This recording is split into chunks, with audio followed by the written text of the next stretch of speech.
am very excited to be joined by director, producer Rowan Haber and producer Caryn Capotosto to talk about their new film, We Are Pat. Rowan Haber is a writer, director, producer whose work spans documentary, narrative, and experimental media, centering queerness, transness, and the future.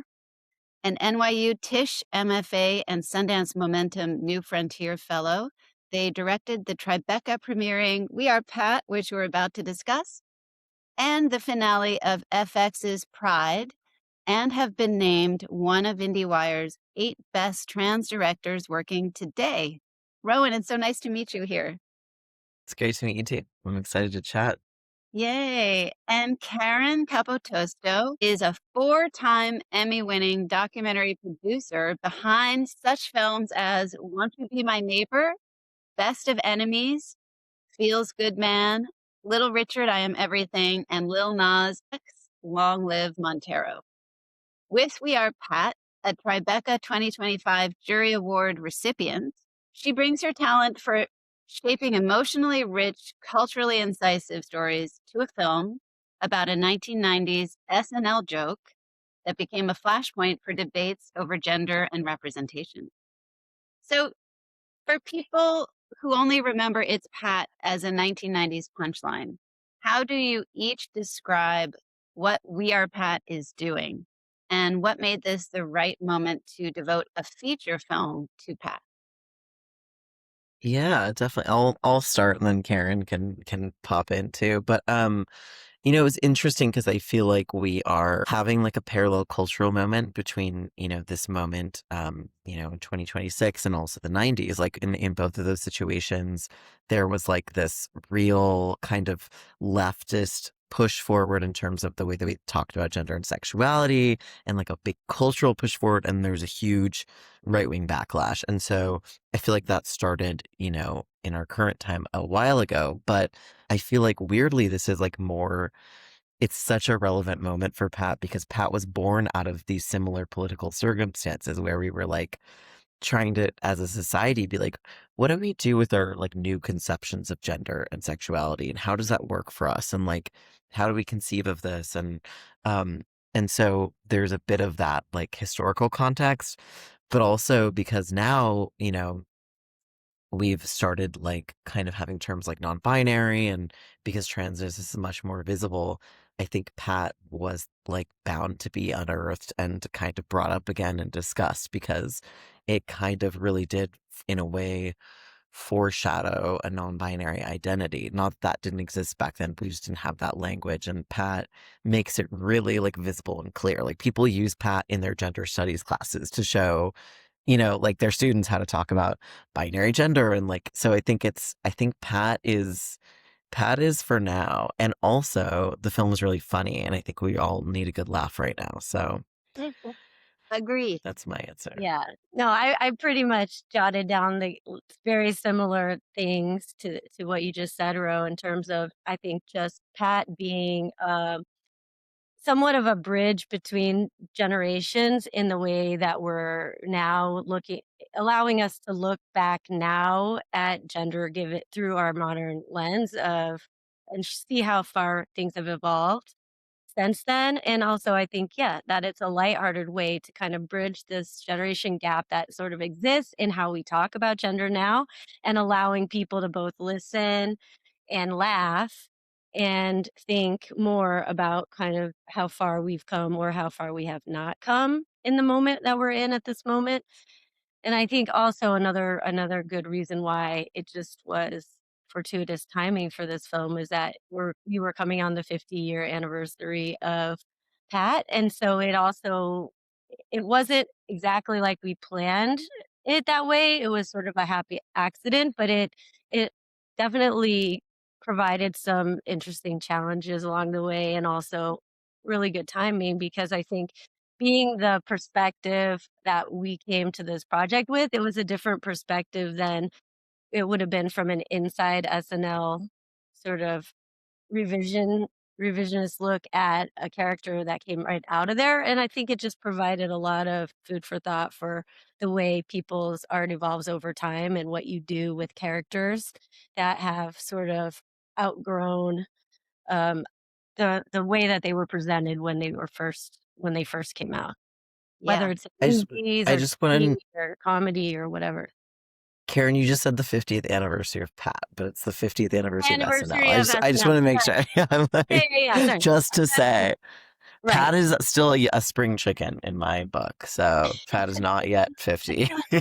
True, That is that's not yet 50, and SNL is 50 and has a new Yes. there's a documentary also out about, Lorne Michaels, and, Yes. there was some big 50th anniversary party for SNL. It's a great moment to have an It's Pat story happening.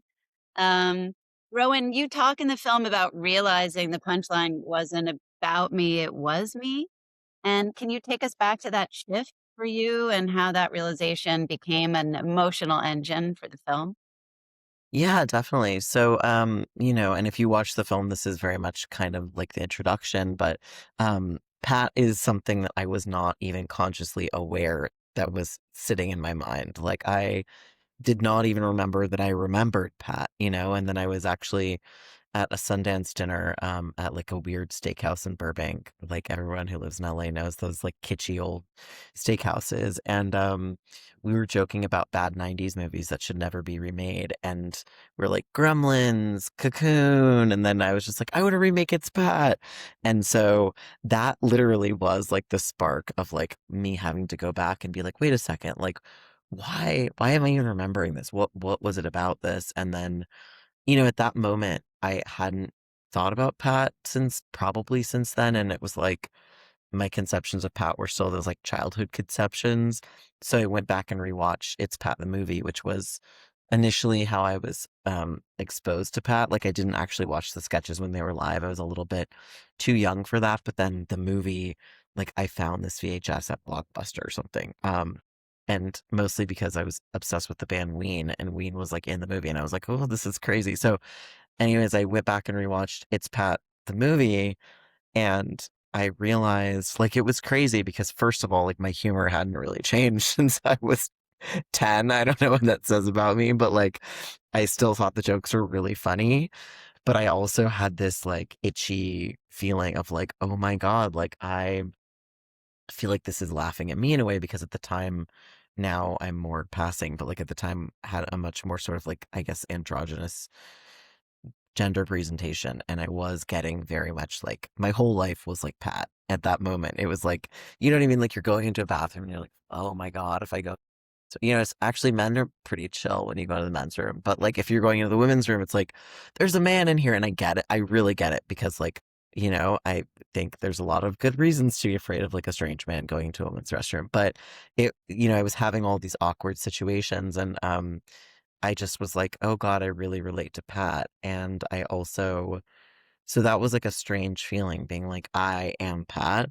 Um, and also and that was like a weird like schadenfreude because it's like you're relating to this character that you've always loved, but then you're also like, "But this character sucks." This character is a character that essentially is a cautionary tale about what happens if you don't fit into either gendered box, which is that like everybody thinks you're weird and gross and like is always just trying to trap you in situations where they figure out if you're a man or a woman.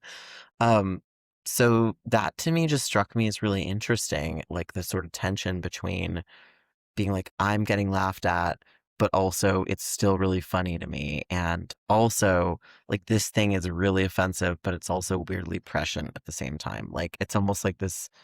I think it's like such an incredible piece of art, and I do call it art because I think it's sort of almost like idiot savant stuff where it's like it was like so brilliant and so flawed.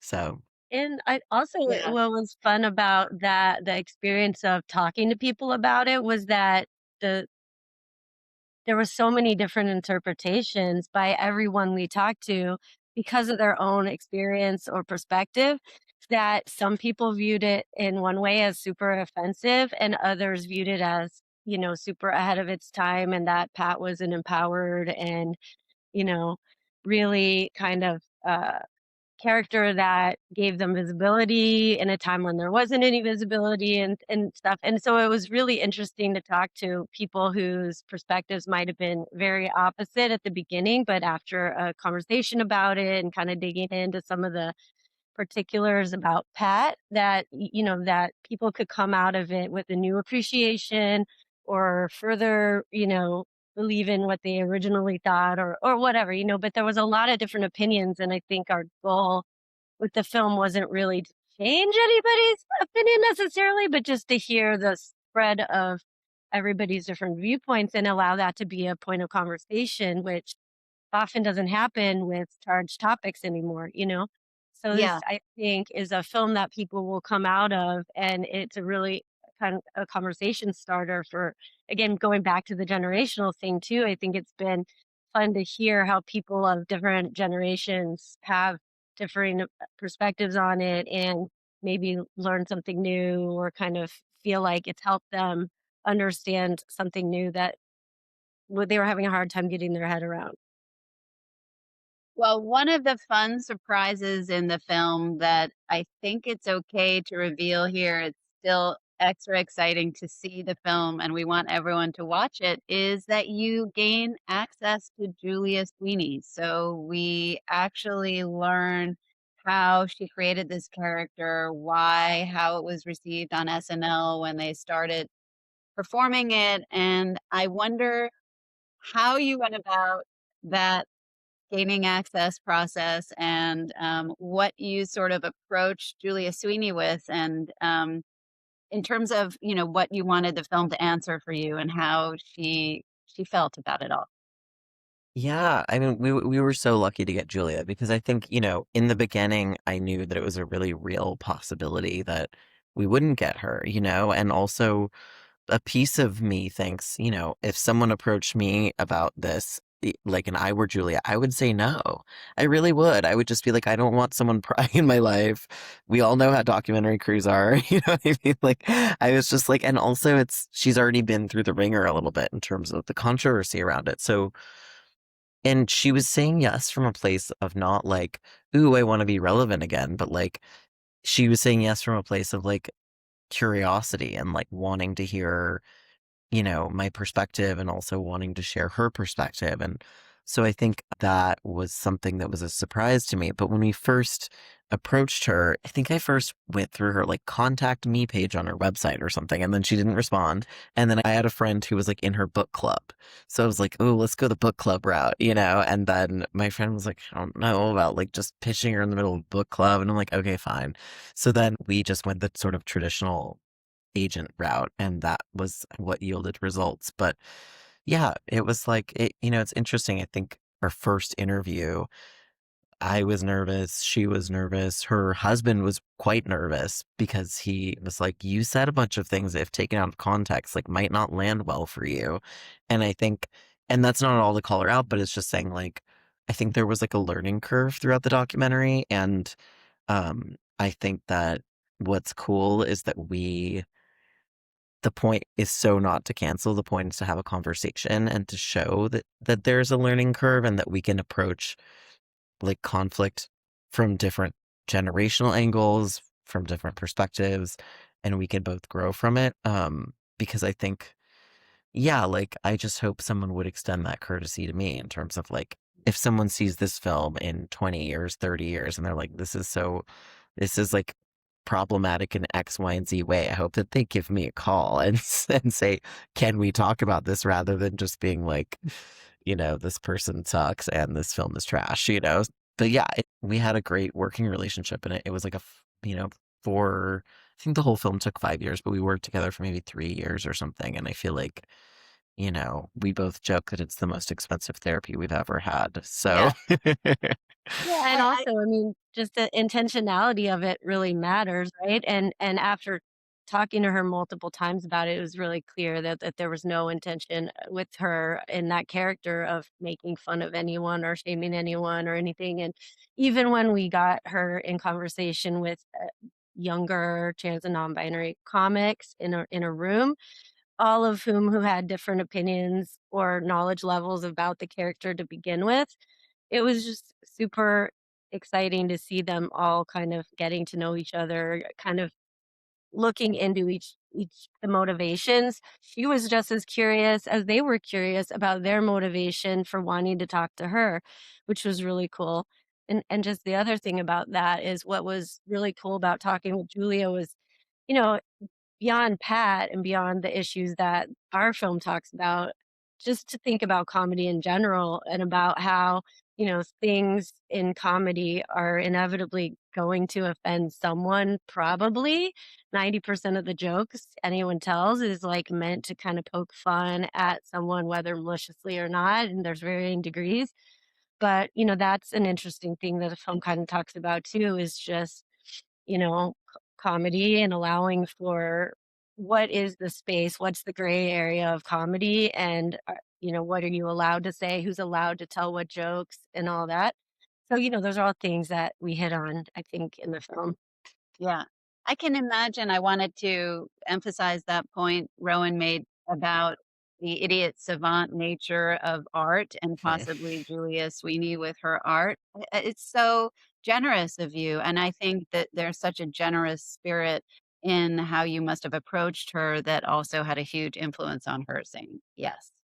Yeah, Because thank you. you're very bold, in inviting trans and non-binary comedians, as Karen was saying, to rewrite and restage the It's Pat sketches.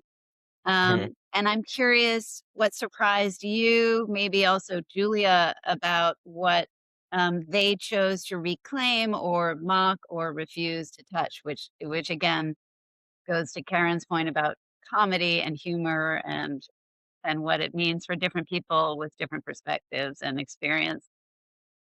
Yeah, I mean, it's funny because I think, the idea of recreating and reimagining these Pat sketches on its face sounds like a really good idea and a really fun idea. But then you actually start realizing that Pat is like this quagmire in a way because it's like if you what makes Pat Pat, and essentially that's kind of what we're trying to figure out in the film. And it's like all of these really problematic characteristics bundled into one person. So you're like, how do we redo this and have it not be offensive and have it still be funny?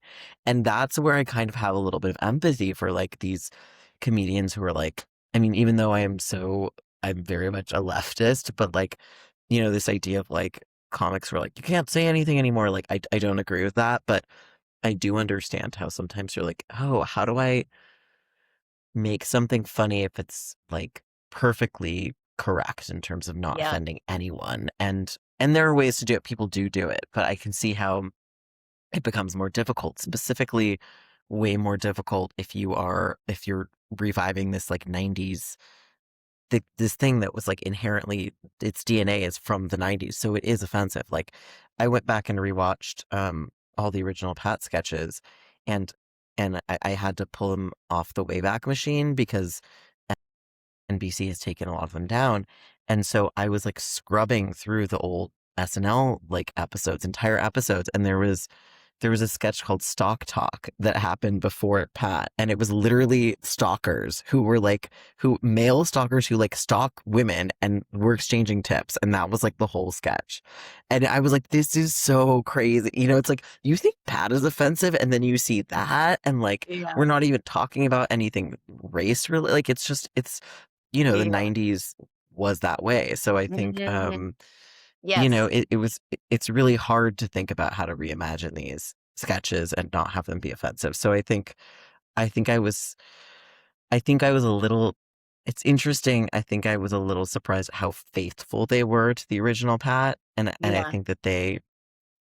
I think the comics kind of did that because they recognized that like without certain characteristics, Pat would not be Pat, and therefore you wouldn't be rewriting. You would just be doing something completely different. So I do want to encourage everyone to see the movie so they can see the sketches there. But I I thought it was interesting that like no one just completely deconstructed Pat. Right. That I didn't thought they happen. actually took it, I think they even took the, like, maybe not that PC jokes, like, even further than perhaps Pat did in the sketches back in the day, but for a modern audience. So they were jokes that you wouldn't that wouldn't have existed back then. That's because true. of culture things that have happened now, they kind of took the jokes a little further. But yeah, it was a little terrifying to kind of see what was gonna happen. It was part of the fun of making this. You know, we always knew that that was gonna be one of the last things we shot, and we really didn't know how it would turn out, and so we didn't quite know that going in how we were gonna end up using those sketches in the film because a lot depended on how they turned out. You know, were they gonna be funnier? Were they gonna be funny at all? Were they gonna be funnier than the original Pat? For an audience now? You know, there were so many questions to figure out, and then once we did them, we had to figure out how to incorporate them in the right way in the film, and so that was, like, a really interesting challenge in the edit. We had some great editors who it took a while to kind of figure out how to weave all the different elements in the film, but I think we're everybody's really happy with how it turned out because in the end, it became less about the outcome of the sketch and more about the process of writing and the thinking and the talking about and then the executing it, but it wasn't as much about culminating in one final, really more hilarious sketch. It was more about process and what was happening in those conversations, I think. Yeah. So, speaking of 90s, this is a little bit random, but the other night, Ted and I watched Bowfinger from 1999. This stars and is written by Steve Martin, has Eddie Murphy, Heather Graham, and is so racist and so sexist. And I'm so aware while watching it that it's Steve Martin who wrote it, not Heather, not Eddie Murphy. So, I think that that does matter. I mean, we laughed, we enjoyed it, 1999 movie directed by Frank Oz.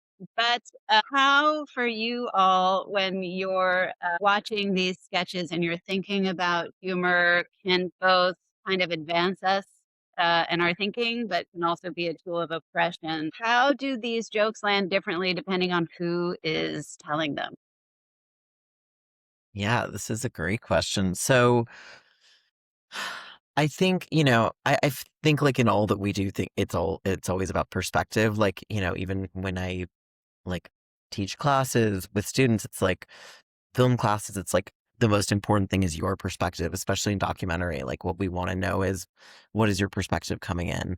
And that dictates kind of your approach and also how the audience feels in your hands. And so um, I think the idea of someone who is like trans or gender nonconforming writing jokes that have to do with their own community means that we get to be a little bit first of all, we know more. Second of all, it's you kind of even get to make racier, funnier jokes because you have the permission to like talk inside baseball, you know?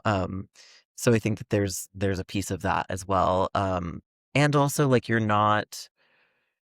speaking about something that you intimately know. And I don't believe that you can't write about things that are different from you or that you can't write certain people's stories just because they're different from you, with certain exceptions. Like, I think when you come to like really marginalized groups that have like a really specific experience, I think it's a little bit like, okay, take a look at yourself and see, like, do I really know what I'm talking about here? Should I really be the one doing this? Do I know anyone from this community? Have I talked to them? Like, you know what I mean? Like I wouldn't write something from like a native perspective. Like I wouldn't write something, I don't know. There are a lot of things perspectives I wouldn't write from because I don't have that really specific knowledge. So I think with humor, I think it's sometimes, like we said, like there's a line, it's provocative, which is what makes it titillating. You know what I mean? But I think the thing is, and this is kind of what Murray Hill says in the film, it's like, are you punching down?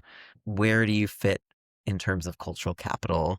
Do you have a lot of cultural power? Do you not have a lot of cultural power? If you have a lot of cultural power and you're sort of punching down at someone who doesn't, like that's a problem, sort of regardless of which identities we're talking about. It's a double-edged sword. Like, we want to acknowledge that comedy is provocative and give people artistic freedom. But if you look at like a lot of the comics today who are making trans jokes who aren't trans, it's usually coming from a perspective of like a political belief that we don't deserve to exist or that we don't deserve rights, or you know what I mean? Like there's like the Dave Chappelle's, there are a lot of right-wing comics. And this is a part that didn't actually get put in the film, but we interviewed Nick Marks, who's an academic who he has a really interesting specialization, which is he's a historian of SNL, but he also specializes in right-wing comedy.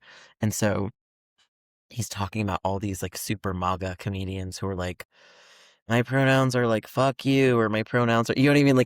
Like A, the pronoun jokes, which are really boring because like pronouns are Really boring, boring. guys. Like who, Ugh. you know what I mean? Like let's get over that. But also just, you know, super transphobic jokes. And I think like I just don't even think those are funny. Like you know what I mean? Yeah, I think it's sort of, you kind of just have to look at that perspective and what the intention of the artist is. And I think with right wing comedians, it's obviously anti trans stuff. With Dave Chappelle, I don't know what's going on with him. I don't know why you keep talking about this. It's not that interesting. But like, so I think, yeah, that's my take. I don't know if Caryn has anything to add. Well, I would just add one thing we know for sure, and that we discovered through countless conversations with Julia and the others. Like, Julia didn't go into making this character from a non binary perspective. Like, she didn't think that's what she was doing at the time when she created the character. She didn't realize, like, that's the implication that the choices she made for Pat were going to be eventually someday received in that same way. So, you know, I think there is definitely that. And then I think also a little bit to kind of expand on it, less about trans or non-binary issues, but more gendered issue in general, is she was entering the conversation with a bit of a gendered bias going against her in that moment, which is an almost 90% all male writers room with 3 women at SNL, and kind of battling her own version of, some sort of gender bias at that time, in which the character probably took on its own sensibility because of a little bit of that, and that's what we kind of heard her in conversation with the comics in our film, which I think that they really got and felt that in a way there was some solidarity there to what they'd experienced and what she might have experienced, and I feel like that was a way for them to kind of realize that the motivations were not malicious in when she created the character, and so therefore, you know, while the jokes sometimes went too far, you know, there's also plenty of jokes that were pretty PG and very juvenile that were funny no matter who says them, you know? So, yeah, that was, I think, my take on that. So, for a last question for both of you, I want to focus on the hopeful angle, on progress, on what it is that better understanding non binary, trans identities, the community can do for democracy, for the whole world, for improving everyone's lives, that it's very meaningful and important to see us all together, connected in community, in conversation. How do you see that transformative potential of these kinds of stories and storytelling? That, yeah, I love this question. I mean, a few things. I think that like, first of all, I want to say like the film isn't intended to be political at all. It's just that trans people right now are so politicized inherently. So, you know, the film itself is not, it's like pretty much the opposite of that, I would say, because, you know, like I said, you know, or you read my bio, like I did FX's Pride, which is like a very sort of historical queer documentary series. I directed the finale of that. I've done a bunch of queer historical docs, and I wanted this to be the opposite of that. I was like, I need to laugh. This needs to be funny. This needs to show like nuanced perspectives of trans people where we could be like flawed, shitty, idiotic, funny, like all of this sort of things. So it's not meant to be political. That said, it like as we're shooting it in a political time, and even when we shot it versus now, it's become so much worse for trans people. So my political take on this question really is, it's like first they came for the Jews, then they came for, Yeah. it's like that idea of basically this government is coming for everyone who is not exactly like them, whether that be trans people or queer people or women or, people of lower class, it's like, or immigrants or people of color. Like it's just, it's everybody. It's coming for everybody. So I think, and we have so many right-wing governments in the world right now. So it's just kind of like, I think trans rights in general are good for everyone in the sense of like, we need to protect like those of us who are at the margins and those of us who the right wing are just trying to crush. So I think, that's my like top level political perspective, but also with our film in general, what I think it achieves that is really special is that it shows that you can have conversations across difference. And the way that you do that is like you can approach someone. Like this is why I'm so grateful to Julia. It's like I was able to email her, get a response, have a conversation with her, bring in all these other people, and we're all able to have like a nuanced, like interesting, thoughtful, lighthearted, at times hard-hitting conversation about this cultural artifact and what we thought of it. And we don't all agree. It's not like we don't have to all agree. Julie and I don't agree on everything. That's fine, but the fact that we could bring the temperature down and have this conversation across difference, I think is like a really good, way of approaching difficult conversations generally. Yes. Yeah, I mean, I think the only thing I have to add to that is sort of that conversation about politicization of this subject and things like that. It also kind of runs parallel to what's happening in our distribution landscape right now and with journalism in general in terms of, sort of shrinking options for where to get these films out into the world Mhm. and who has the right to be picked up in certain by the mainstream media and with all these outlets and things, and obviously finding ways to open the doors and not shrink the amount of voices and subjects and ideas and, you know, people that have the right to share their feelings, their films, their creative work out there. And I think, so we've been navigating that the whole time as we're putting this film out into the world. And I think the other thing is it's so important what this film does in terms of being creating a opportunity for people to be joyful and have fun and laugh in community. And it's a film that is sort of set up in a way that, it kind of asks for being seen in indie movie theaters with local trends and non-binary comics doing sets and bringing community into the same place to have fun together and to be thoughtful and have some feelings and to talk and have fun, right? It's meant for that. And I think we're trying to do we're trying to do that as well. We've got a little theatrical release going on right now. We just kicked it off in New York at a run at DCTV like a month ago, 3 weeks ago. We have a big screening at Vidiots this Sunday, the 28th in LA with Alan Cumming, who's an EP in our film. Julia Sweeney will be in attendance with Harper Steele, another Wow. SNL alum, to have a conversation after the film. So it's going to be really fun.